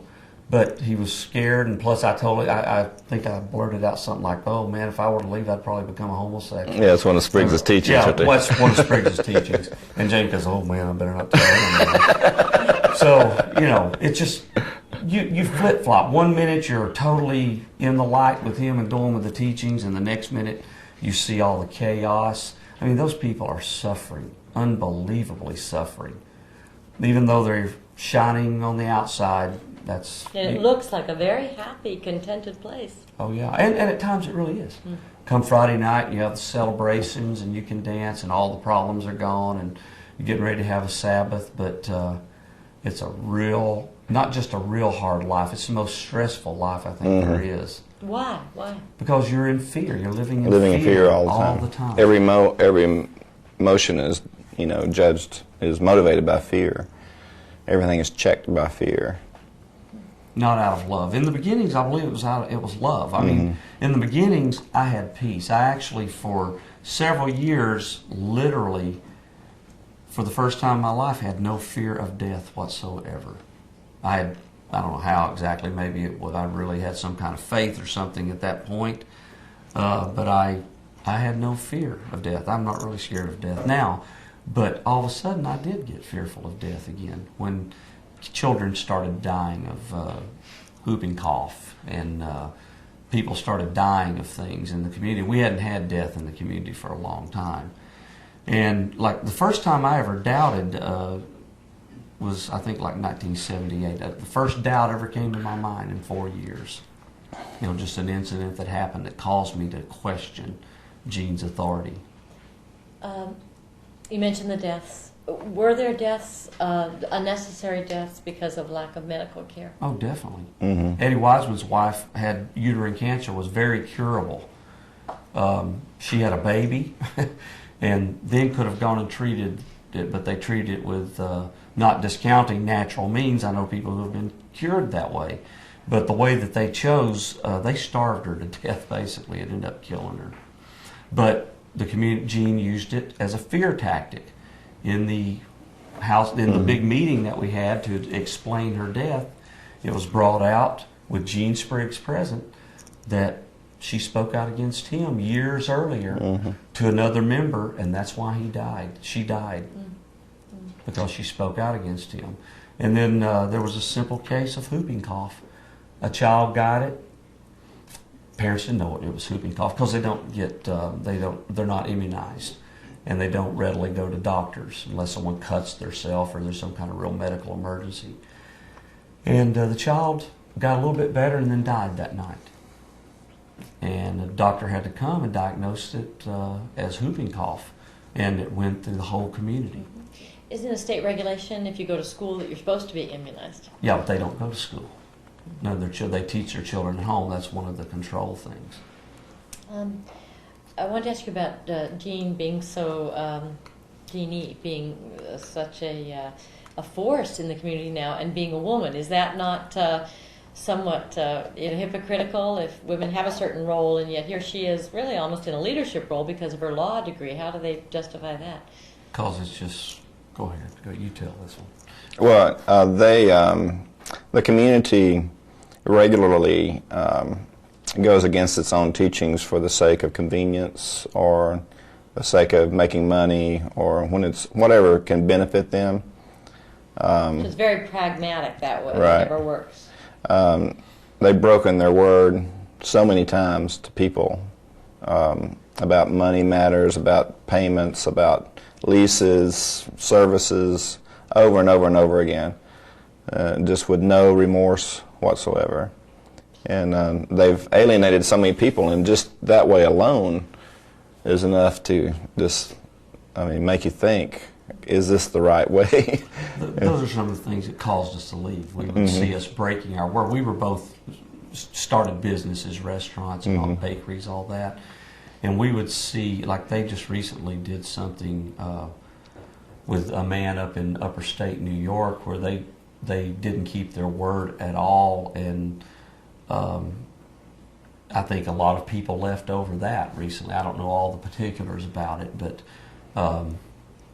that kind of thing went on over and over again with our business dealings with people outside the community. Mm-hmm. Where do you think Gene Spriggs is now? Where does he make his residence? Oh, he's all over the world. He's in upper state New York right now. But he does go all over. Where else does he travel?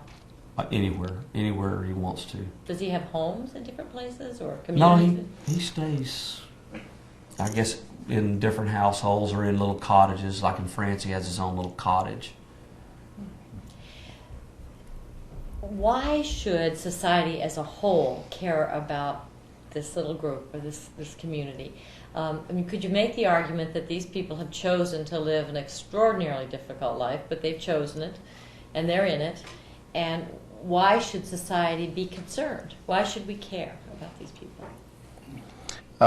The greatest concern would be that that to go into this group based on what you can observe as an outsider, and then to become a member.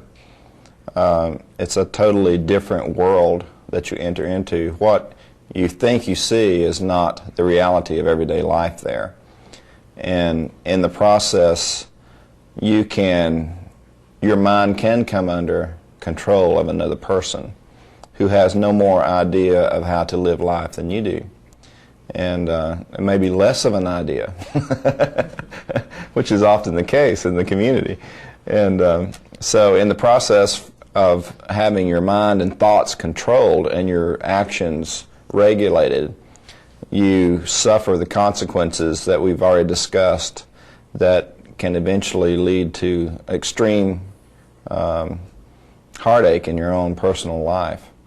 And the children, people's children can go there and be denied the privilege of seeing their parents again. You wouldn't be able to go with your grandmother and spend a week in the summertime when you're out from school if you were in the community. These are things people don't know going into the community, and that's another reason I wanted to write a book, just to inform people, just so they could, if they want to make that choice, at least they'll make it informed of all the facts. And it's mind control is, we're not stupid people, Michael and myself. It's not just, oh yeah, man, yeah, control my mind, I like that. Or shrimp, boiled shrimp, and there's cooked shrimp, and there's, you'll find highly intelligent people in the community. And you would think that a highly intelligent person would be the hardest to control their thoughts. Actually, they make some of the best subjects, especially if they're religiously oriented. And I read where the statistics of hypnotism the people in religious colleges make the better subjects for hypnotism. And so if you have a good mind with a desire for, say, seeking spiritual things, you're a prime suspect for mind control. Any thoughts about why outsiders should care about this group? Because it might be your kids that join it next. Or it might be you. That's mainly that. And this is America. And I think people have, I mean, that's what America was founded on. You have the right to carry a gun. That's in the Constitution. You have a right to eat what you want. You have a right to life, liberty, and the pursuit of happiness. Whatever religion, no religion. But when it steps over the bounds of mind control, when people lose that, I mean, it's very hard to judge that. That's why we're talking now after all these years. It's taken us a long time to sort it out. But these people are, we know them real well, and they are definitely under mind control. I was under mind control. Mm-hmm. And it amazes me that my mind can be controlled. And but anybody can. What's advertising? You know, advertising, a lot of it is mind control in a lot of ways to get you to use a particular product, whether it be good or foul. This is great. Last question, just to get back to the old Island Pond footage. Well, They spanked their kids, and maybe the local community just didn't like them being there, and so on. And I was just wondering. You said it was bungled. Should children have been taken away? Should the thing have been broken up at the time? Oh, if they had inspected the kids, if they had gotten the right to inspect the kids at that point, they could have shut the community down several times over. I mean, They didn't have any evidence. You know, they came in looking for evidence of the allegations, which is that's totally unconstitutional. I mean, you know, police officers don't have a right to come in your house and look for evidence. So that legally, they just bungled it. Yeah, right. It was total legal and technical bungling. If they had investigated the allegations by the specific people who made them to the specific people who perpetrated them and gathered evidence and then brought a warrant for that person and his child to see the child or evidence of child abuse, you know, that would have been the way to do it rather than just go in, you know, pell-mell and just herd them all in. Let's see if we can find one, you know. The Wooten case, children being moved from. Do you want to speak about them in specifics or more the practice? well, I was, Michael, on the phone. You were saying. Community said that they had no knowledge. Well, that's bull. That's absolutely bull. Absolute lies. No, my daughter took pictures of all of them eating together. She had already left and come to live with me in Gatlinburg, Tennessee. And Dickie Cantrell wanted, who is one of probably the major person that helps hide people. Goes around, collects money from people like James and I, and the other people who ran businesses to rush them up to Canada and ship them off somewhere, whatever.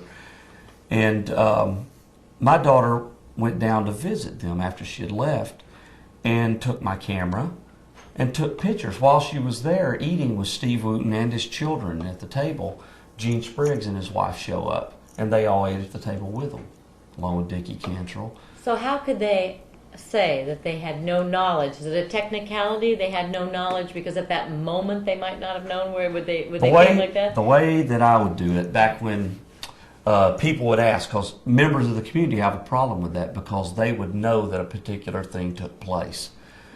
Like the Darlin Church thing. People knew that it took place. It was denied. But we knew it happened. But you could just say that, okay, they were looking for Eddie Wiseman, or they were looking for, let's say Eddie Wiseman. Eddie Wiseman's up in his room, or he was. But in my mind, he could be in the bathroom, he might be out in the barn. But you can justify it like that. So you don't know where he is. You don't know. I don't really know where he's at. I don't know if he's on that side of the room or this side of the room. So if someone, a police officer or anybody said, I want to know where the Wooten children are, you'd say, I don't know where they are. Yeah, well, they pretty much kept, on that case, they kept everybody in the dark. Eddie Wiseman knew, a few of us knew where he was, but, you know, from time to time, but I mean, they had to move him around. So the laws of the country are not to be obeyed necessarily. The laws of the United States of America are not.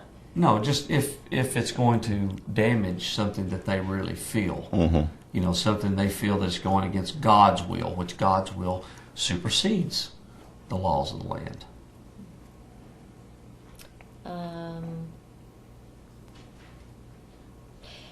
Ed Wiseman and Gene Swanko say that they want reconciliation, that they would be willing to meet with what they call, you know, disgruntled members, ex-members of the community. Would you ever take them up on that offer? And Tonight? Sure. Absolutely. Gene Spriggs, any of them. We'd love it. Because we're not under that sway anymore. So we both like Eddie. We really like it. I mean, we spend a lot of time with him. And I mean, just, you know, I would tell you that he is my friend, but I doubt if he would tell you that I'm his friend. But do you think it's a sincere offer that they would like to meet with you? No. if it is, I mean, it may be sincere in the fact if they really did want to get together to find out what we'd been saying about him, or there'd be an ulterior motive in doing it. They would just want to know. You think they would want Some, to know what or some ulterior motive on their part. Now, what they say is that they know they didn't do everything right all the time. They know everything wasn't perfect, but they would honestly like to speak to people like you to find out what your gripe is, what you are upset about. They'd like to hear that. Think that's a sincere offer? No. No, but we'd gladly meet with them if they want to meet. Roger and Joel and Griffin, after Roger Griffin left, Roger's one of the elders in the community, good friend of ours. He and his wife was in there longer than I was. Because she stayed a few more years. She was 20 years. She was in there 20 years.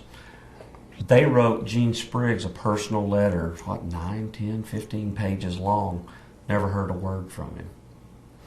I have been there to visit my children several times. Nobody's tried to speak with me about anything. And, you know, maybe they've changed. They change with the wind. Is it hard for you to have children still in the community? Oh, of course, of course. Do you know what's going on with them? Do you know what pressures they're under? I understand it. Yeah, I understand it. But it's always changing. The community changes like the wind. New teachings come in. I mean, just from a physical standpoint, one day they're eating butter, the next day they're not. The next day they're eating beef, the next day they're not. The community has changed tremendously. Is that frightening because you don't know what other teachings are coming down? Oh yeah, it frightens me. I try to keep a pulse on it more than they have any idea that I do. Because if dangers were to come and I started hearing about them arming themselves or something like that, I'd just go take my children. Sorry.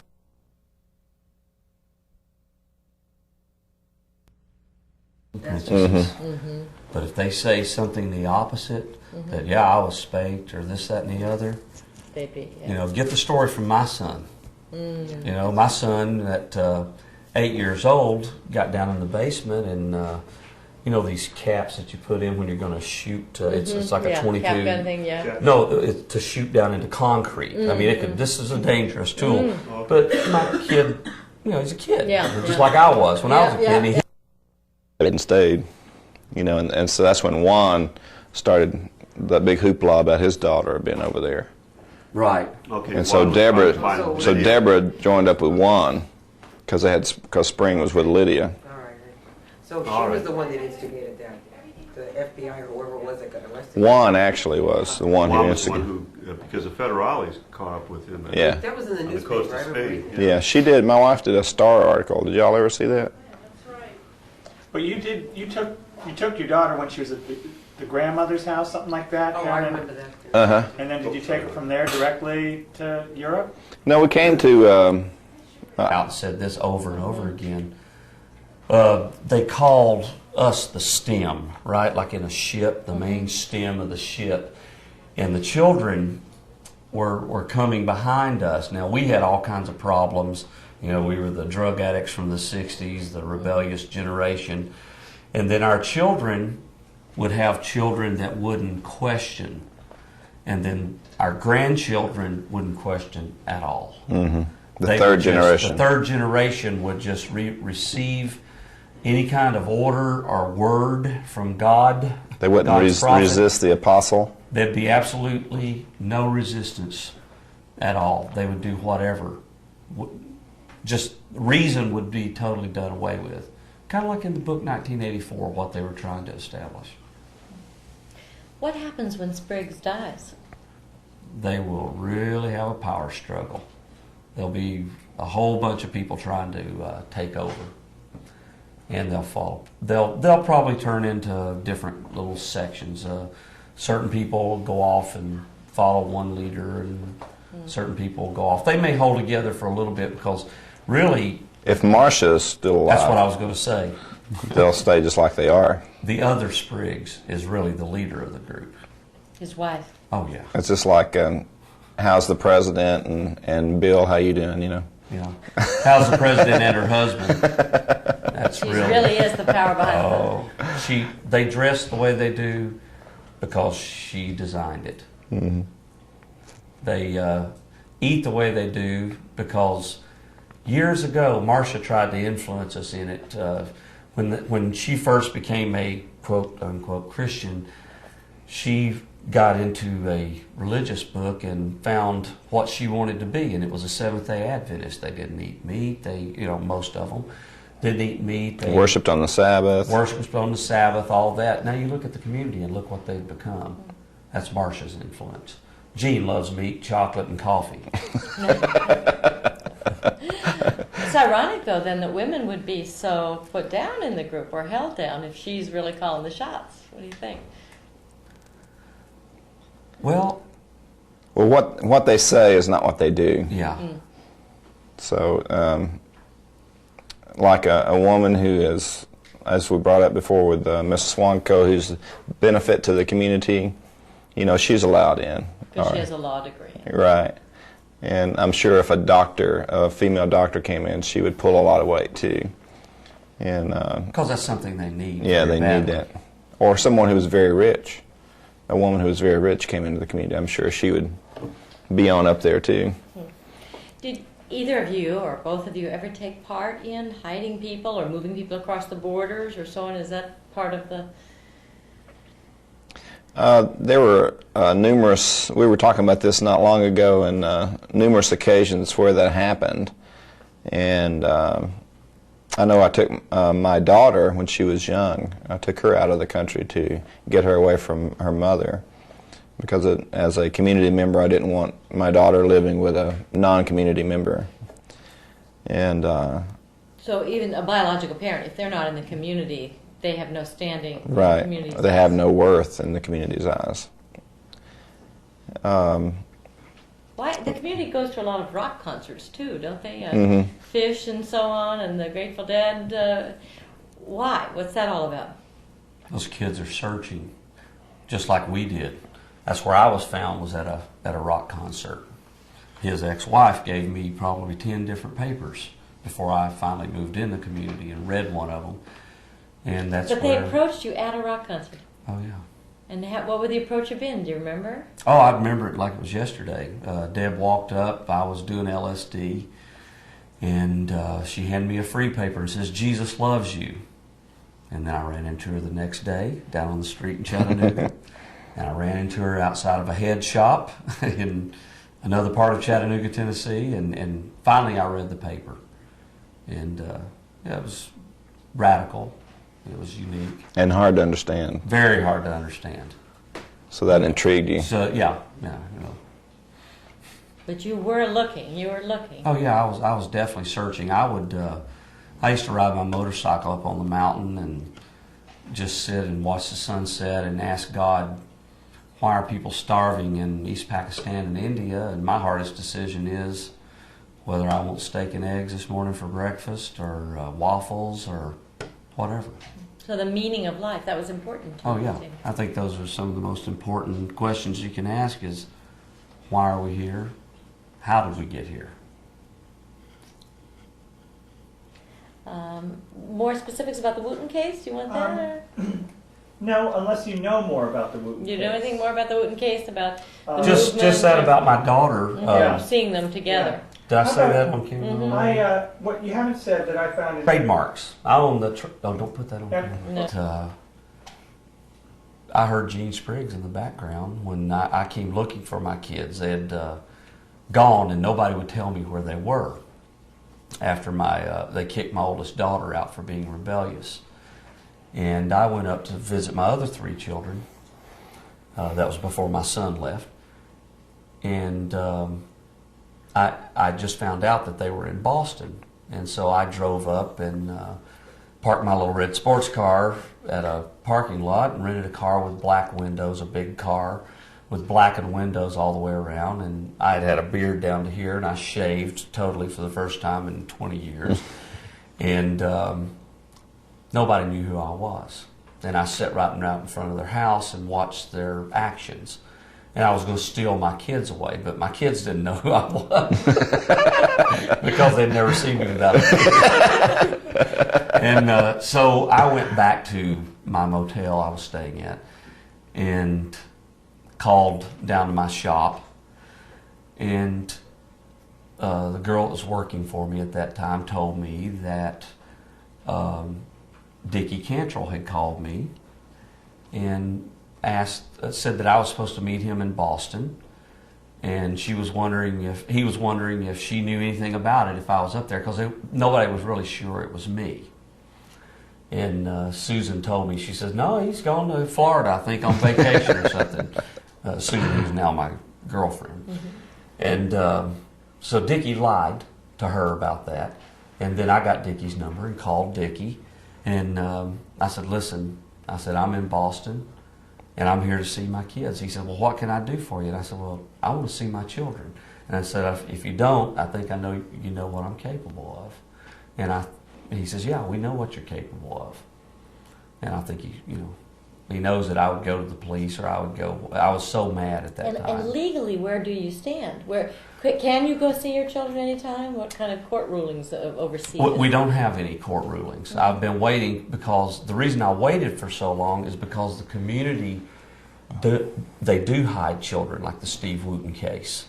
It's been a common thing that people would run off. I can't think of all the cases right now. If you give me a little time, I could. Steve Wooten case, I know for sure. He took off with his children, and the community hid him. And because my daughter went back for the visit and saw Gene Spriggs eating with Steve Wooten and his 2 children, who, he was wanted by the FBI at that time. Of course, I tried to call the Jerry Springer program, and nobody responded to me. I tried to tell them I knew where they were. And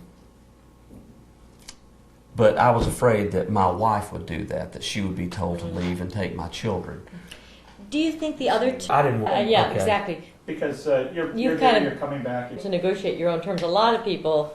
Yeah, well, the first time they wouldn't let me take my children off. The average member could never have done what you did. Oh, no, the average member could not do what I did. Okay, well, let's... and why did they let you do what you Well, there were several different reasons. One reason was I owned a lot of the properties were still in my name. And businesses, trademarks, I'll go ahead and say it, were in my name. And they needed those things. So they needed your cooperation. Right. And I think also because Spriggs was afraid of what damage we might do. Dickie Cantrell even told me on the telephone when I told him I wanted to see my kids that he understood the damage that I could do. You liked that fact that they were afraid of you. Otherwise, you would have had no power. Right. That's why I was trying to steal them the first time I came up, because I didn't think they would let me see them. But the average member, if they left and their kids were still in the community, they wouldn't be able to come and go and see their children. Probably not, especially if they had said anything against the community. Mm-hmm. That's why I had been so careful not to speak out against the community until now, because I was scared that they would hold that over my head, that they would run with my children to another country. James, do you remember being part of decisions where people like Mike wanted to see their kids, or were you ruling really in essence with this group, say no, he's not going to see his kids, this is dangerous or whatever? Right. You were part of that decision. Yeah, he's a detriment to the community. He said that You know, Gene Spriggs is not the apostle. You know, if he comes here and talks to his children, I mean, no telling what he might put in their head. So it's just better for you, as his wife, to just take the children and go somewhere else. So would you have been called one of the elders of the church? Is that what you were called? What were you called? I had many titles. As things changed, titles changed. I started out as Responsible Brothers, I think was the first title given in the early days, and then it went to, were the elders first? We had elders and deacons. Elders and deacons. Because that's Bible, honey, that's Bible. And then apostolic workers. And there were only, let's see what, Eddie and David Jones and myself. We were the three elders? We were the three elders. Or did Dickie was, and he was the deacon? No, Dickie was a deacon. Okay, so we got the hands laid on us by the Gene Spriggs and the congregation and anointed as proclaimed elders and in deacon. a ceremony of sorts. Right. Mm-hmm. And Gene Spriggs was what? What did he consider himself? Well, he was the apostle. An apostle, in his definition, is someone who establishes churches. And by his fruit, he said, by the communities he had established, he was an apostle. Now, he didn't go around calling himself an apostle in those days, but he got us to do it, you know, through his teachings. That's the kind of person that he is. He doesn't go around and say, hey, give me some money. He would send me through a teaching, you know, indicate that those who honored the apostles by use that verse out of the Bible about physically providing their needs, then they would be blessed, or however it goes. Did Gene Spriggs himself do any work to earn money? Did he manage No. any companies, do anything? No. No. He controlled the entire community. I did see him in Germany help put some bricks in the bottom of this creek. That's Physical labor. Physical work. I remember one time I was the manager of a new restaurant we were starting, and Marcia and Gene and I were standing there, and something happened to the dishwasher. And Gene, he also washed some dishes sometimes. Yeah, he washed dishes. I must say that too. I then. saw him washing dishes sometimes. And bust tables. Yeah, he'd bust a table now and then. One day I saw him do that. So he did do little things from time to time like that. But he always proclaimed how the greatest among you will be the least. That's a Bible verse also, and how the most humble job is the best, and he'd praise the dishwasher. And so the three of us were standing there, and something happened to the dishwasher. He had to leave, and I was the manager. I wasn't supposed to wash any dishes, you know. And so I looked at him, you know. And Marcia looked at me. So that settled it right there. Whoever Marcia looked at. You know? Good. That's great. All right. Guys. Thank you. Good. All right. These are difficult questions because it's been a few years, I realize, but by other groups, like how would the Bruderhof see the Messianic communities? Anything hard to know? Hard to know. Mm-hmm. They would think about them as they think about any other weird group. The thing about cults, so-called, is you know, they feel sorry for people who are Not mind control then. Oh, Gene used to say years ago, I remember, we opened a delicatessen in Dalton, Georgia in 1975.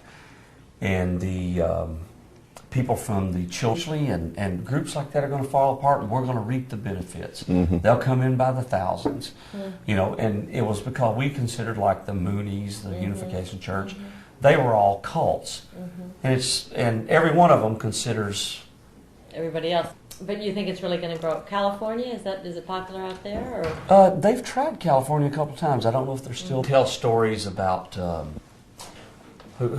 Simon the Zealot. What's a zealot? Well, he was a terrorist, basically, against the Roman government. Here's the Jews. He put you in the climate of what Jerusalem, what Israel was like, Galilee was like in the days of Jesus. Okay. And he also gave you concrete things that you could do to express and say. You did a lot of good, didn't you? You set up delis, you fed the homeless, you both over your lifetime did a lot.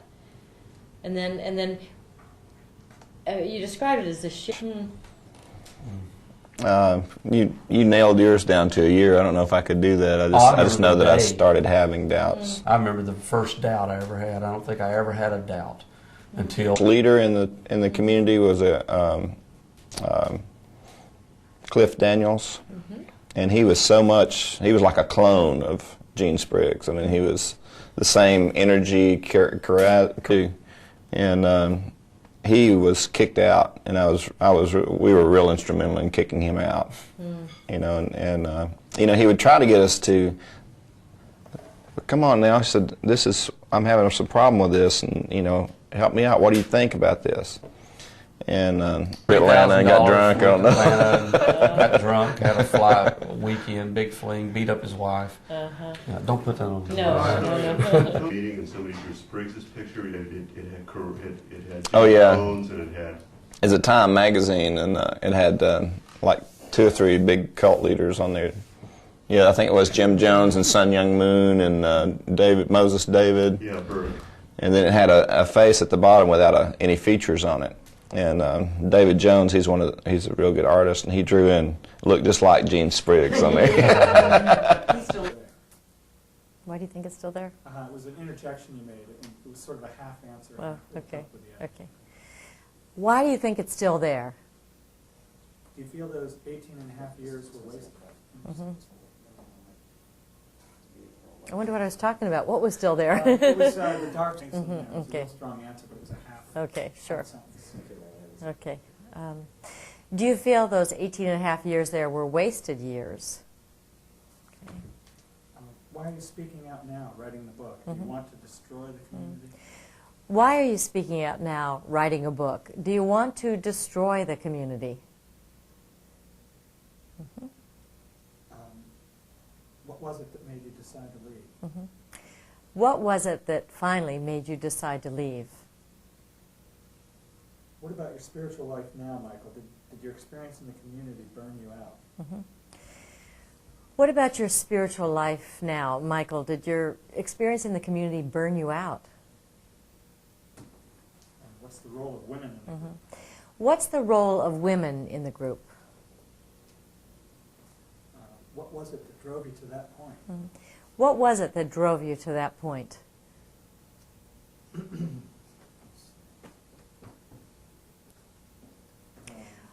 What's the teaching about blacks? Say that again. What's the teaching about blacks? These are basically racist teachings. The community says they didn't know his whereabouts. The community says they didn't know his whereabouts. Why don't we try it with Wootens? The Wootens, Wooten children, or one? Didn't know Wooten's whereabouts. What the Wootens. Okay. The community says they didn't know the Wootens' whereabouts. And why should the world at large be concerned about what's going on? You could say they made their choice. Yeah, What's the harm? yeah. Couldn't you argue these were adults who made a choice to live a very difficult life? Why should the world at large care at all about this community? Not at all. Not care about the worry, What's be the concerned. harm, or What's the why harm? should they care? What's Well, the harm? all right. Why should the world at large care or be concerned about this community? What's the harm? Couldn't you argue that these were adults who made a choice to live a very difficult life? Would you take them up on their offer? Would you take them up on their offer? Would you take them up on their offer to meet with you? Okay. That covers that. Okay.